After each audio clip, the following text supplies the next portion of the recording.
Hello बच्चों, चलिए हमारा प्रश्न देखते हैं। हमारा प्रश्न दिया है ऑक्सीडेटिव फॉस्फोराइलेशन से आप क्या समझते हैं। तो अगर इस प्रश्न की हम बात करें तो सबसे पहले हम देखते हैं इस प्रश्न की मुख्य अवधारणा को।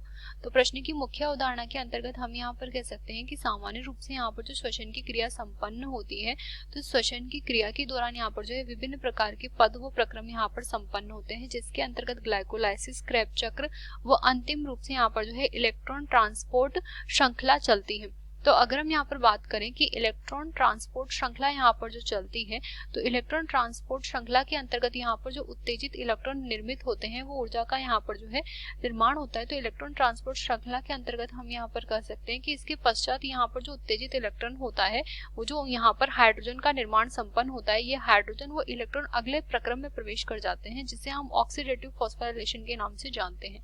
हम कह सकते हैं कि यहाँ पर जो ऑक्सीडेटिव फॉस्फोराइलेशन होता है, इस क्रिया के दौरान यहाँ पर जो है ऊर्जा का रूपांतरण संपन्न होता है और रासायनिक ऊर्जा का निर्माण यहाँ पर संपन्न होता है। जैसे कि हम यहाँ पर कह सकते हैं कि सामान्य रूप से सभी प्रक्रमों से हमें जो ऊर्जा प्राप्त होती है वो यहाँ पर जो है NADPH2 के रूप में प्राप्त होती है, वो इसके अतिरिक्त यहाँ पर जो है FADH2 के रूप में प्राप्त होती है। तो हमें जो ऊर्जा यहाँ पर प्राप्त हुई है, इस ऊर्जा का यहाँ पर अंतिम रूप से जो है रूपांतरण किया जाता है ATP के रूप में। तो ये जो क्रिया यहाँ पर संपन्न होती है, इसे ही हम यहाँ पर जो है ऑक्सीडेटिव फॉस्फोराइलेशन के नाम से जानते हैं।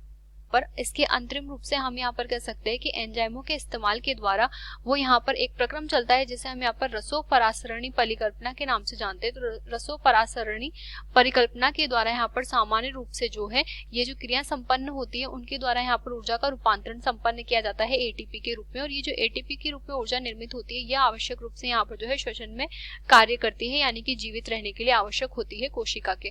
तो इस प्रकार से हम कह सकते हैं कि ऑक्सीडेटिव फॉस्फोराइलेशन जो होता है, इस क्रिया के अंतर्गत जो है ATP का निर्माण यहाँ पर संपन्न होता है। तो आशा करते हैं आपको ये प्रश्न समझ आया होगा। धन्यवाद।